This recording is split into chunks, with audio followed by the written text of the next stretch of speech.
La compañera de piso de Andrea se sobresaltó por el sonido repentino y violento de un estruendo. Con el corazón latiéndole con fuerza, corrió hacia el balcón, solo para quedarse paralizada de horror. Desde la habitación de Andrea, un espeso humo gris se enroscaba hacia afuera, dando paso rápidamente a llamas que saltaban con avidez hacia el techo. Presa del pánico, agarró una llave de repuesto y, con la ayuda de otras personas, forzó la puerta de la habitación de Andrea para abrirla. Una oleada de humo denso salió disparada. Dentro, el fuego ya se había apoderado del lugar. Su calor era opresivo, su avance implacable. A través de la neblina cambiante, apenas podían distinguir la silueta tenue de una figura inmóvil tendida sobre la cama. Llamaron el nombre de Andrea una y otra vez, con las voces quebradas por el miedo, pero no llegó ninguna respuesta. El fuego rugía cada vez más fuerte, devorando muebles, paredes y esperanza. Con las llamas avanzando y el humo volviéndose insoportable, las jóvenes se vieron obligadas a retirarse, impotentes y aterradas por el destino de su amiga. Para cuando llegaron los bomberos, el caos ya había consumido el edificio. Los residentes permanecían agrupados afuera. Sin embargo, entre los evacuados, Andrea no estaba. La realidad se asentó como un peso aplastante. No había logrado escapar. Queridos espectadores, en este canal descubrirán las historias de crímenes más impactantes, reales y estremecedoras. Si no quieren perderse ningún caso, suscríbanse ahora y no olviden dejar su me gusta. Su apoyo nos ayuda a seguir contando la verdad. Andrea Del Vesco llegó al mundo el 29 de junio de 1994 en la ciudad de Chicago, Illinois. Creció rodeada de una familia muy unida que incluía a sus padres cariñosos, un hermano mayor que a menudo asumía el papel de protector y una hermana menor que con el tiempo se convertiría en su compañera más cercana. Los Del Vesco estaban bien establecidos. Su padre dirigía una exitosa firma de inversiones, lo que proporcionaba a la familia comodidad y oportunidades. A pesar de su seguridad financiera, los padres de Andrea enfatizaban la importancia de la bondad, la educación y la fe. Tras el nacimiento de la hermana menor, la familia decidió mudarse a Austin, Texas, donde creían que los niños podrían crecer en una comunidad próspera con buenas escuelas. Andrea fue pronto inscrita en una prestigiosa academia cristiana conocida por su exigente nivel académico y su entorno disciplinado. Desde el principio, Andrea destacó. Se entregó por completo tanto a los estudios como al deporte, haciéndose rápidamente un nombre como una estudiante decidida y con múltiples talentos. Jugó en los equipos de hockey sobre césped y lacrosse, obteniendo reconocimiento no solo por su habilidad atlética, sino también por su dedicación y espíritu de trabajo en equipo. Más allá del deporte, Andrea descubrió un don para los idiomas. Estudió español y latín, y los profesores comentaban con frecuencia su memoria aguda, su pronunciación y su auténtica pasión por la comunicación entre culturas. Para cuando se graduó de la escuela secundaria, Andrea había acumulado una serie de premios y reconocimientos que reflejaban su compromiso con el aprendizaje y el crecimiento personal. Cuando llegó el momento de ir a la universidad, Andrea solicitó ingreso en varias de las mejores instituciones del país. Tras pensarlo detenidamente, eligió la Universidad de California en Los Ángeles, UCLA, donde planeaba cursar una doble especialización en psicología y español. Su amor por el español era tan fuerte que a menudo hablaba de vivir algún día en un país de habla hispana para sumergirse por completo en la cultura. Sus padres, en un principio, esperaban que asistiera a una universidad más cercana a Chicago, donde su hermano mayor ya estaba estudiando. Creían que tenerlo cerca podría brindarle una sensación de apoyo y supervisión. Aún así, finalmente apoyaron la decisión de Andrea de trazar su propio camino en California, reconociendo su espíritu independiente. Una vez en UCLA, Andrea prosperó. En su primera semana se unió a una hermandad, conectando de inmediato con otras jóvenes que se convertirían en amigas para toda la vida. Se desenvolvía con soltura en ese entorno tan unido, asistiendo a eventos del campus, fortaleciendo lazos con sus compañeras y equilibrando las exigencias de un plan de estudios riguroso. Aunque su familia tenía la estabilidad financiera suficiente para mantenerla por completo, Andrea solía trabajar en empleos de medio tiempo. Quería contribuir, sentir el orgullo de ganarse su propio sustento y demostrar que podía asumir responsabilidades. Sus compañeros de clase y sus hermanas de la hermandad la recordaban como una persona cálida, accesible y confiable, el tipo de amiga que se quedaba despierta hasta tarde para escuchar, ayudar a decorar para eventos o ofrecerse como voluntaria cuando nadie más quería hacerlo. Para 2015, Andrea estaba comenzando su último año en UCLA. Con apenas 21 años, se preparaba para la emocionante e incierta transición de estudiante universitaria a graduada. Ese año trajo un nuevo hito. A los miembros de hermandades y fraternidades que entraban en su último año, se les permitía alquilar pequeños complejos de apartamentos justo fuera del campus. Estos espacios ofrecían una mayor sensación de independencia, sin alejar a los estudiantes del corazón de la vida universitaria. Andrea y sus amigas más cercanas acogieron con entusiasmo la oportunidad y se mudaron a una de esas residencias tan codiciadas. Por esa misma época, la personalidad afectuosa de Andrea se manifestó de otra manera. Adoptó un pequeño chihuahua de un refugio local de animales, formando al instante un vínculo con el perro rescatado. Cuidar de ese pequeño compañero la inspiró pronto a ofrecerse como voluntaria de manera regular en el refugio, añadiendo otra dimensión de servicio y compasión a su ya apretada agenda. Septiembre de ese año era especialmente importante para Andrea y sus hermanas de la hermandad. Era la temporada de reclutamiento, el momento en que daban la bienvenida a las nuevas estudiantes de primer año. Los preparativos eran intensos. Había que pintar carteles, crear decoraciones y organizar exhibiciones para impresionar a las posibles nuevas integrantes. En la noche del 20 de septiembre, Andrea y sus amigas trabajaron hasta altas horas de la madrugada, riendo, planeando y perfeccionando cada detalle. A medida que la noche se alargaba hasta la mañana temprana, una a una, las chicas se retiraron a sus habitaciones. Andrea se quedó despierta un poco más, sentada en la sala de estar con una amiga, charlando sobre la vida, la universidad y los días emocionantes que tenían por delante.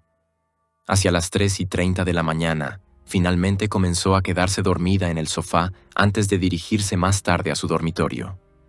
Unas horas después, la compañera de piso de Andrea, que vivía en el piso superior, se despertó sobresaltada por el sonido de un ruido inusual y los ladridos agudos del pequeño perro que Andrea había adoptado.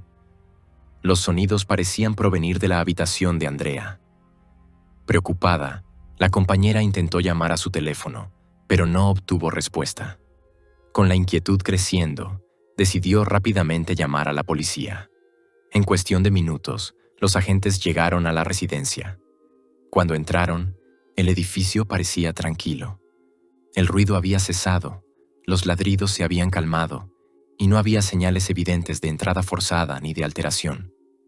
Los agentes revisaron cuidadosamente el lugar, notando que la mayoría de los residentes seguían dormidos. Al no encontrar nada claramente fuera de lo normal, tranquilizaron a la compañera de piso, sugiriendo que quizá no había sido más que un sueño o un malentendido. Optaron por no despertar a los demás y se marcharon. Sin embargo, casi de inmediato, estalló el caos. La compañera de Andrea volvió a sobresaltarse, esta vez por el sonido de un fuerte estruendo. Corrió hacia el balcón y se quedó paralizada al ver humo saliendo en espirales de la habitación de Andrea, seguido rápidamente por llamas que trepaban hacia arriba. Aún más inquietante, vio a un hombre, desconocido y apresurado, salir de la habitación de Andrea, envuelto torpemente en una manta. Al instante siguiente, las alarmas de incendio del edificio comenzaron a sonar y el pánico se extendió entre los residentes. Los estudiantes se apresuraron a evacuar mientras el espeso humo llenaba los pasillos. Algunas de las hermanas de la hermandad de Andrea corrieron hacia su habitación, desesperadas por ayudar. Se quedaron atónitas al encontrar la puerta cerrada con llave, algo inusual en una casa donde casi nunca se aseguraban las puertas. Usando una llave de repuesto, forzaron la entrada, solo para encontrarse con un humo denso y llamas que se propagaban rápidamente. A través de la neblina, apenas podían distinguir la silueta de una figura inmóvil tendida sobre la cama. Llamaron el nombre de Andrea una y otra vez, pero no llegó ninguna respuesta. A medida que el fuego consumía la habitación, las jóvenes no tuvieron más opción que retirarse por su propia seguridad. Para cuando llegaron los bomberos, La escena era de confusión y miedo. Los estudiantes se agrupaban afuera, muchos llorando, otros intentando desesperadamente comprender lo que acababa de suceder. Andrea no aparecía entre los evacuados, y la realidad de su ausencia se hizo evidente con rapidez. Hizo falta un equipo de 32 bomberos y más de 15 minutos para controlar las llamas. Cuando los primeros equipos de emergencia finalmente lograron entrar en la habitación de Andrea, el ambiente cambió de inmediato. Dentro, entre la neblina del humo y el olor acre de la tela quemada, descubrieron el cuerpo de una joven. En cuestión de momentos, las autoridades policiales tomaron control y aseguraron el espacio, conscientes de la gravedad de la situación. Las pruebas fueron trasladadas cuidadosamente a la oficina del forense para una evaluación completa. Pero incluso antes de que llegara la confirmación oficial, tanto los detectives como los estudiantes ya sabían de quién se trataba. Varias de las jóvenes de la hermandad identificaron la habitación como la de Andrea. Ella era la única residente de la que no se tenía noticia durante la caótica evacuación. Su ausencia entre la multitud de estudiantes aterrados reunidos afuera dejaba muy poco lugar para la duda. El peso de esa comprensión cayó con fuerza sobre el grupo. La sensación de tragedia se profundizó cuando los bomberos informaron que el querido chihuahua de Andrea había sobrevivido milagrosamente. El pequeño perro fue trasladado rápidamente a una clínica veterinaria para recibir tratamiento, ofreciendo al menos un mínimo alivio dentro de una escena por lo demás devastadora. Aunque la confirmación oficial requería tiempo, la noticia del suceso se propagó por el campus de UCLA a una velocidad vertiginosa. Para la mañana siguiente, miles de estudiantes ya habían escuchado rumores sobre el incendio, la integrante de la hermandad desaparecida y la suposición de que Andrea había perdido la vida en lo que inicialmente se creía que había sido un accidente. Muchos especulaban sobre un cableado defectuoso, una vela olvidada o algún otro descuido cotidiano que se había salido de control. La narrativa de un incendio trágico pero accidental parecía plausible, al menos al principio. Sin embargo, los bomberos que habían combatido las llamas notaron anomalías de inmediato. Su entrenamiento les indicaba que los incendios dejan historias en sus patrones de combustión, y esta historia no encajaba con el esquema de un simple accidente. Los enchufes eléctricos permanecían intactos. Ningún electrodoméstico estaba quemado ni había sufrido un cortocircuito. Los culpables habituales, como regletas sobrecargadas o velas olvidadas, estaban ausentes. En cambio, su atención se dirigió a algo profundamente fuera de lugar. Sobre la cama, colocada de una forma casi antinaturalmente cercana al cuerpo, había una papelera. Ese detalle por sí solo despertó sospechas. Tras una inspección más minuciosa, los investigadores de incendios determinaron que el punto de origen del fuego estaba dentro de esa misma papelera. La implicación era escalofriante. Alguien la había colocado deliberadamente sobre la cama y le había prendido fuego. La idea de que Andrea hubiera hecho eso ella misma era impensable. Los funcionarios de bomberos comunicaron rápidamente sus observaciones a las fuerzas del orden. Poco después, especialistas forenses comenzaron a examinar la habitación centímetro a centímetro, recogiendo muestras, fotografiando pruebas y documentando cada detalle. Sus hallazgos hicieron que el caso se volviera aún más oscuro. Se encontraron manchas que contenían ADN por toda la cama y el suelo. Grandes, innegables e imposibles de conciliar con la teoría de un incendio accidental. Las pruebas sugerían que había ocurrido algo mucho más siniestro. Mientras tanto, los médicos forenses trabajaban con meticuloso cuidado para confirmar la identidad de la víctima. El incendio había sido tan intenso que incluso las huellas dactilares habían sido destruidas, lo que obligó a los investigadores a basarse en registros dentales. Cuando llegaron los resultados, la devastadora verdad quedó confirmada oficialmente. Se trataba de Andrea Del Vesco. La autopsia reveló descubrimientos aún más perturbadores. Las lesiones en su cuerpo sugerían la intervención de un acto criminal y no un accidente trágico. Sin embargo, el detalle más crítico surgió del examen de sus pulmones. No se encontraron partículas de humo.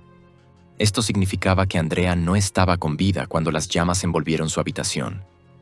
Había muerto antes, y el incendio había sido provocado después, probablemente en un intento de ocultar el crimen. Con ese hallazgo, El caso pasó abruptamente de ser considerado un accidente a convertirse en una investigación activa por homicidio. Detectives del Departamento de Policía de Los Ángeles comenzaron su investigación entrevistando a los miembros de la hermandad que vivían en el complejo. Necesitaban saberlo todo. ¿Quién había estado despierto? ¿Quién había salido? ¿Y quién podría haber notado algo inusual esa noche? Las preguntas fueron cuidadosas pero firmes. ¿Andrea tenía enemigos? ¿Estaba saliendo con alguien? ¿Parecía preocupada por algo en los días previos al incendio? El consenso fue sorprendentemente similar. Andrea no tenía una relación sentimental, no parecía tener conflictos en curso y nadie podía pensar en una persona que deseara hacerle daño. Pero entonces, una residente, la misma que había alertado a la policía en las primeras horas antes del incendio, proporcionó un relato inquietante propio. Explicó que esa misma mañana temprano, después de dejar a su novio en el aeropuerto, regresó a casa alrededor de las 5:30 de la mañana. Al entrar en el patio del complejo de la hermandad, subió las escaleras hacia su habitación. Cuando colocó la llave en la cerradura, percibió movimiento detrás de ella. Al girarse, vio a un hombre de pie al pie de la escalera. En el momento en que sus miradas se cruzaron, él salió corriendo. Sobresaltada, entró rápidamente en su habitación y aseguró la puerta. Su mente se llenó de pensamientos. ¿Debía llamar a la policía? Tras unos momentos de duda, se convenció de que quizá el hombre solo había sido otro estudiante, tal vez alguien que visitaba a otro residente. No había visto su rostro con claridad, pero sí recordaba detalles concretos de su apariencia. Llevaba una gorra de béisbol negra, una camiseta oscura y vaqueros. Aunque estaba alterada, llamó a su novio para describirle el encuentro. Él la tranquilizó, y con el tiempo, ella intentó dormir. Sin embargo, menos de una hora después, se despertó con los mismos disturbios que la habían llevado a llamar a la policía. Los agentes habían ido y venido sin encontrar nada fuera de lo normal. Pero poco después de su partida, se escucharon más ruidos procedentes de la planta baja. Curiosa y cada vez más asustada, salió a su balcón. Fue entonces cuando vio algo que la dejó paralizada. Un hombre saliendo por la ventana de la habitación de Andrea, envuelto en una manta roja. Al instante lo reconoció como la misma figura que había visto antes en las escaleras. Presa del pánico, le gritó. Pero él huyó. Desesperada, salió corriendo al exterior para intentar seguirlo, pero el intruso ya había desaparecido en la noche. Lo que sí llamó su atención fue un coche que se alejaba de la zona. Un Nissan rojo. No pudo ver la matrícula, pero algo en el cristal trasero destacó de inmediato. En letras grandes e inconfundibles aparecía la abreviatura de una fraternidad, Lambda Chi Alpha. Ese detalle electrizó a los detectives. Un posible vínculo con un coche de fraternidad proporcionaba una dirección, una pista potencial en un caso que hasta entonces había estado envuelto en la incertidumbre. Aún así, los investigadores sabían que debían actuar con cautela. El vecindario que rodeaba a UCLA estaba lleno de estudiantes, muchos de los cuales conducían coches similares. La presencia de letras de una fraternidad podía ser una coincidencia, y el vehículo no ser más que el de otro estudiante universitario que se marchaba de una reunión nocturna. Aunque la pista inicial parecía débil, los investigadores siguieron adelante. Comenzaron dando seguimiento a la información sobre el Nissan rojo con las letras de la fraternidad Lambda Chi Alpha en la ventanilla trasera. Uno por uno, los detectives entrevistaron a todos los miembros de la fraternidad. Les hicieron preguntas detalladas sobre vehículos, desplazamientos y paraderos durante la noche del incendio. Sin embargo, todos los jóvenes negaron ser propietarios o incluso conocer a alguien que condujera un Nissan rojo. Ninguno admitió tener relación alguna con el vehículo sospechoso. Era un callejón sin salida, al menos por el momento. Pero los detectives no se detuvieron allí. Ampliando su búsqueda, cruzaron la calle hacia un complejo estudiantil vecino para averiguar si alguien más había notado actividad inusual esa noche. Lo que descubrieron cambió de inmediato el rumbo de la investigación.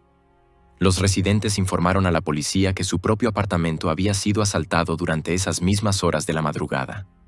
Varios objetos de valor habían sido robados, entre ellos un ordenador portátil, un altavoz Bluetooth y diversos dispositivos electrónicos. El momento en que ocurrió el robo resultó llamativo, y los investigadores se preguntaron si ambos sucesos estaban relacionados. Lo que más llamó su atención fue el altavoz Bluetooth. Los detectives sabían que para poner en funcionamiento un altavoz inalámbrico nuevo, el usuario debía registrarlo a través del sistema en línea del fabricante. Eso significaba que en el instante en que alguien intentara activar el altavoz robado, se crearía una huella digital. Al darse cuenta de que esto podía suponer un avance crucial, los detectives se pusieron en contacto directamente con la empresa. Entregaron el número de serie y pidieron que se les avisara en cuanto el dispositivo fuera registrado. Se convirtió en un juego de espera, uno que dependía del momento en que el ladrón finalmente intentara utilizar el altavoz. Mientras los detectives trabajaban en silencio entre bastidores, la tragedia que rodeaba a Andrea comenzó a extenderse por el campus de UCLA y más allá. Al principio, la policía no reveló públicamente que su muerte estuviera siendo investigada como un homicidio. De manera oficial, aún se presentaba como un incendio sin explicación, y muchos asumían que se trataba de un accidente. Los rumores se filtraban entre el alumnado, despertando especulación, pero sin aportar claridad. Para la familia de Andrea, que había volado desde Texas hasta Los Ángeles en estado de conmoción, la realidad fue aún más dura. Se enteraron de la devastadora verdad no por las autoridades, sino por las hermanas de la hermandad de Andrea, jóvenes que estaban igual de impactadas, pero que intentaban dar respuestas donde las autoridades aún no lo habían hecho. Su madre, abatida por el dolor, exigió ver a Andrea con sus propios ojos. Simplemente no podía aceptar que su hija se hubiera ido sin esa confirmación. Mientras tanto, la familia recibió otro golpe doloroso. El chihuahua de Andrea, la leal mascota rescatada de las llamas, había sido trasladado de urgencia a una clínica veterinaria. A pesar de los mayores esfuerzos del personal médico, el pequeño perro no sobrevivió a sus heridas. Los padres de Andrea dijeron más tarde que, aunque fue devastador, encontraron consuelo al creer que el cachorro ahora estaba reunido con Andrea en el cielo. De regreso en el departamento de policía de Los Ángeles, el progreso seguía siendo lento. Los detectives siguieron la pista del Nissan rojo, pero se toparon con callejones sin salida en cada intento.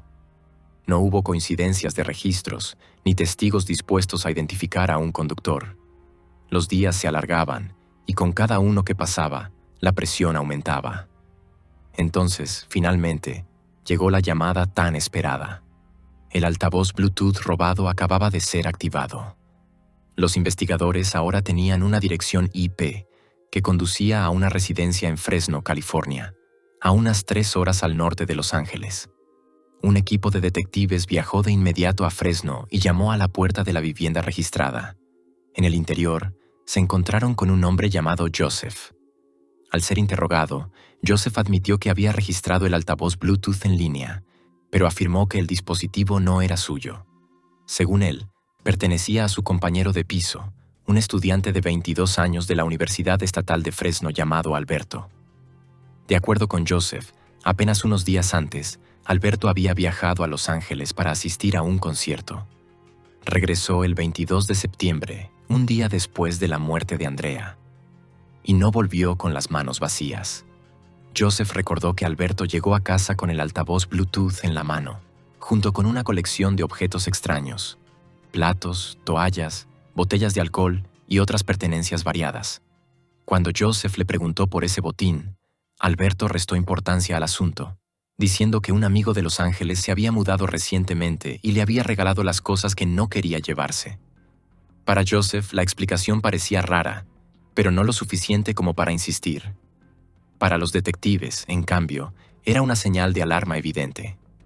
Al profundizar más, descubrieron que Alberto no tenía antecedentes penales. Sobre el papel, era un estudiante universitario común, pero sus explicaciones vagas y la sospechosa coincidencia en el tiempo dibujaban un panorama distinto. Fueron necesarios varios días de vigilancia cuidadosa para confirmar su paradero. Finalmente, el 26 de septiembre, agentes del orden rodearon la casa de Fresno donde se alojaba Alberto y lo arrestaron sin incidentes. En la comisaría, Alberto ofreció inicialmente una historia ensayada y tranquila. Dijo que había viajado a Los Ángeles para ver a un amigo que vivía cerca de UCLA.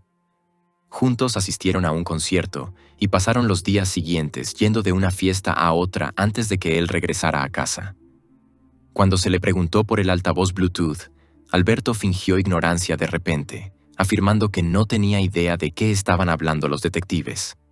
Pero cuando los investigadores le presentaron pruebas irrefutables de que el altavoz había sido robado y recuperado en su propia residencia, su seguridad se resquebrajó.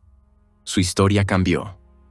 Ahora, Alberto afirmaba que el altavoz no era suyo en absoluto, sino que pertenecía a un amigo de Los Ángeles, el mismo que supuestamente le había dado un aventón de regreso a Fresno. El relato claramente se estaba desmoronando. Los detectives volvieron a hablar con Joseph, quien había cooperado desde el principio. El recuerdo de Joseph asestó otro golpe a la versión de Alberto. Estaba seguro de haber visto a Alberto regresar a casa solo. No solo eso, sino que fue testigo directo de cómo Alberto llevaba el altavoz Bluetooth y los demás objetos robados al garaje. No había ningún amigo misterioso, ni acompañante que lo hubiera llevado. Confrontado con esta contradicción, la historia de Alberto volvió a colapsar. Esta vez, admitió abiertamente que él mismo había robado los objetos. Explicó que la noche en cuestión, él y un amigo habían asistido a una fiesta estudiantil cerca de UCLA. Según Alberto, algunas de las personas allí lo habían tratado con rudeza. Impulsado por el alcohol y la ira, afirmó que decidió darles una lección, llevándose todo lo que pudiera. Describió cómo tomó el ordenador portátil, el altavoz y otros objetos al azar, diciendo que estaba tan intoxicado que apenas se daba cuenta de lo que hacía. Al darse cuenta de que los detectives no estaban satisfechos con sus explicaciones cambiantes, Alberto decidió ofrecer otra versión más de los hechos. Esta vez añadió una afirmación dramática. Según él, alrededor de las 5:30 de la mañana, después de salir de una fiesta cerca de UCLA, él y un amigo fueron confrontados en un callejón por un desconocido que merodeaba detrás de un contenedor de basura. Alberto dijo que el hombre salió de las sombras, les apuntó con un arma de fuego y exigió que entregaran sus pertenencias. En lugar de obedecer, Alberto afirmó que él y su amigo huyeron corriendo y que, mientras escapaban, el desconocido supuestamente disparó en su dirección. A primera vista, era una historia sensacional, una que podría haber explicado parte del caos de aquella noche. Pero los detectives tuvieron dudas de inmediato. Ningún vecino reportó haber escuchado disparos y no se encontraron casquillos ni daños de bala en ninguna parte de la zona. Cuanto más hablaba Alberto, más parecía su relato un intento desesperado de desviar las sospechas. Los detectives lo presionaron aún más, llevando el interrogatorio de nuevo al vecindario de Andrea. Preguntaron directamente si había entrado en dormitorios femeninos o casas de hermandad mientras estuvo en Los Ángeles. Alberto dudó, pero luego afirmó que había conocido a 2 estudiantes a través de un conocido en común. Insistió en que eso había sido todo, que no había ocurrido nada más. Pero los investigadores no estaban convencidos.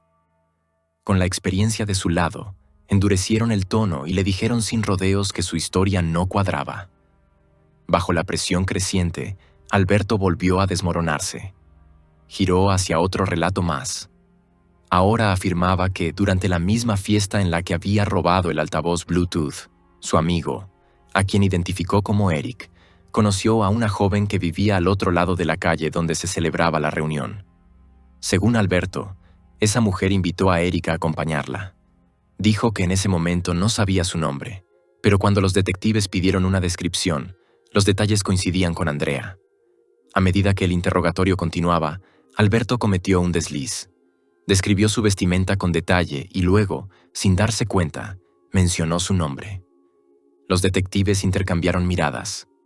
No era el error de alguien que estuviera adivinando al azar. Era alguien con conocimiento directo. Quedaba cada vez más claro que Alberto estaba inventando historias sobre la marcha, pero al hacerlo también revelaba detalles que solo el autor del crimen podía conocer. Cuando los detectives lo presionaron para que continuara, Alberto vaciló. Se llevó la cabeza entre las manos, permaneció en silencio durante varios segundos y finalmente murmuró, casi en voz baja: «Está bien, fue Eric». Esta nueva historia colocaba la culpa directamente en su acompañante. Alberto afirmó que apenas unos minutos después de que Eric se marchara con Andrea, regresó corriendo, visiblemente alterado y claramente perturbado. Según Alberto, Eric le dijo que necesitaban irse de inmediato, confesando que había hecho algo grave. De acuerdo con Alberto, Eric admitió haber atacado a Andrea y, mientras se alejaban apresuradamente, se deshizo de un par de guantes de goma que llevaba puestos en ese momento. Alberto continuó diciendo que más tarde, después de ver las noticias sobre la muerte de Andrea, confrontó a Eric a través de mensajes.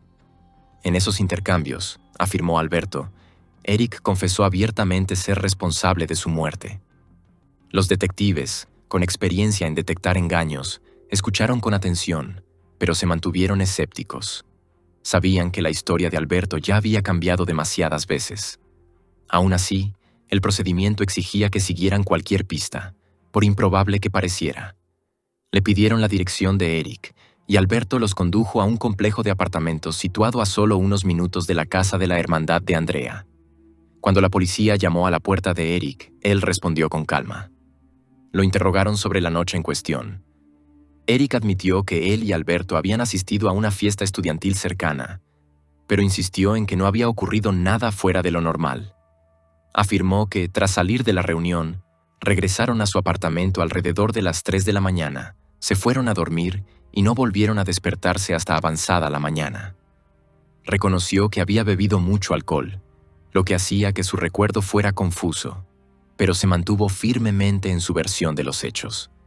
Los detectives no quedaron satisfechos y, mientras continuaban interrogándolo, notaron algo importante sobre el complejo de apartamentos.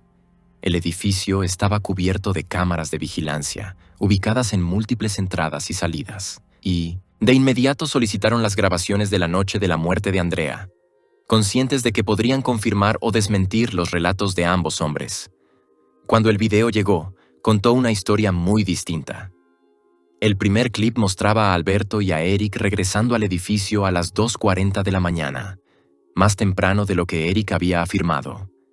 Y los detectives notaron algo impactante de inmediato. Uno de ellos llevaba una gorra de béisbol negra, una camiseta oscura y vaqueros. Ese detalle era crucial, porque coincidía exactamente con la descripción que había dado la vecina del piso superior de Andrea sobre el hombre que vio merodeando cerca de la escalera horas antes. Y en las imágenes, el hombre que vestía así no era Eric, era Alberto.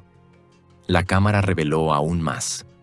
A las 4:30 de la mañana, las grabaciones captaron a ambos hombres saliendo nuevamente del edificio.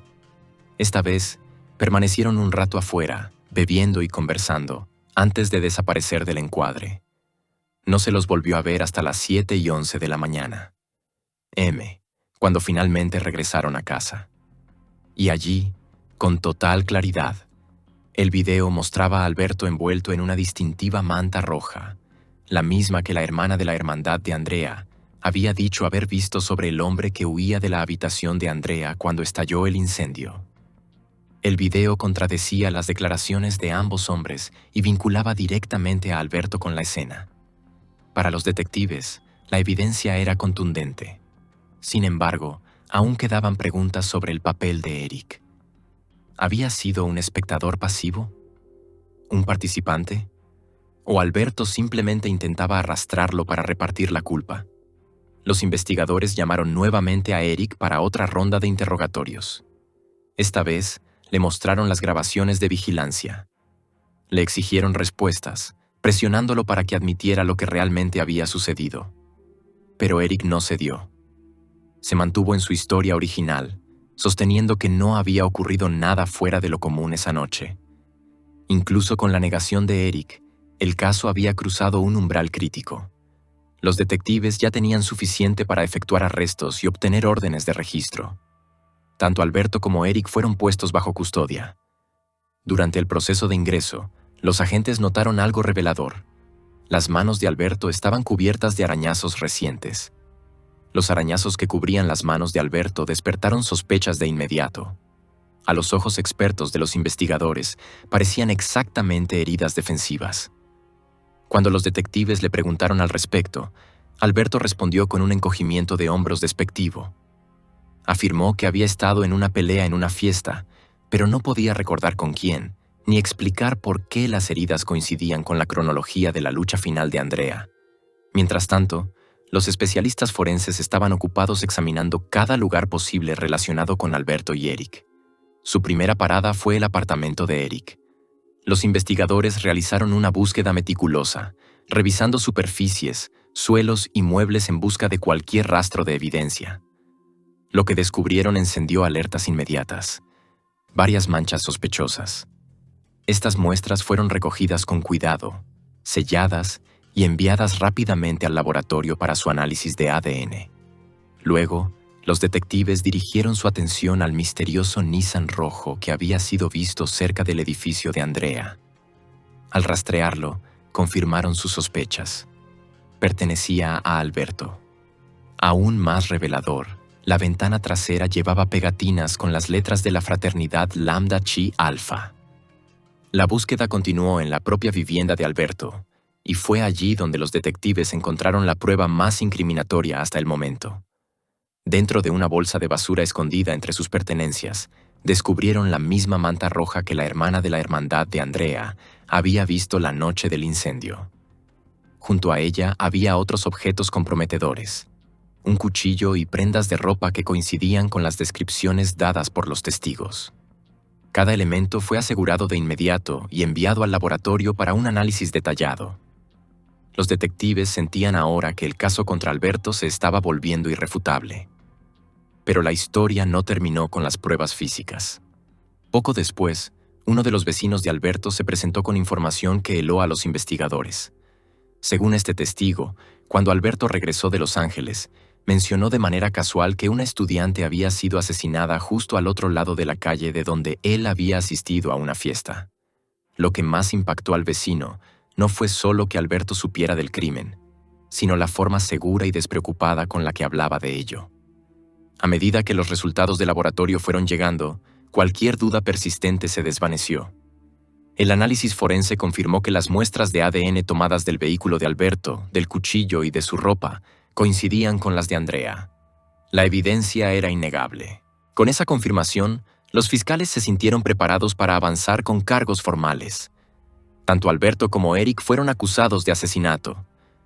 Aún así, los detectives no estaban completamente convencidos de que Eric hubiera participado activamente en el crimen. A medida que el caso se acercaba al juicio, los fiscales reevaluaron la situación. Con el tiempo, modificaron los cargos contra Eric, reduciéndolos de asesinato a complicidad, junto con cargos de robo relacionados con el allanamiento del apartamento vecino. Eric se declaró culpable de los cargos reducidos y fue condenado a 2 años y 8 meses de prisión. El juicio de Alberto comenzó formalmente en 2018, atrayendo una atención generalizada de estudiantes, profesores y miembros de la comunidad que habían seguido el caso durante años. Tras semanas de testimonios y argumentos, el proceso llegó a su capítulo final. La audiencia de sentencia fue programada para el 21 de septiembre de 2018, exactamente 3 años después de la muerte de Andrea. El simbolismo de esa fecha no pasó desapercibido para nadie en la sala. Cuando el juez dictó la sentencia, dejó el razonamiento absolutamente claro. Alberto Hinojosa Medina pasaría el resto de su vida en prisión sin posibilidad de libertad condicional.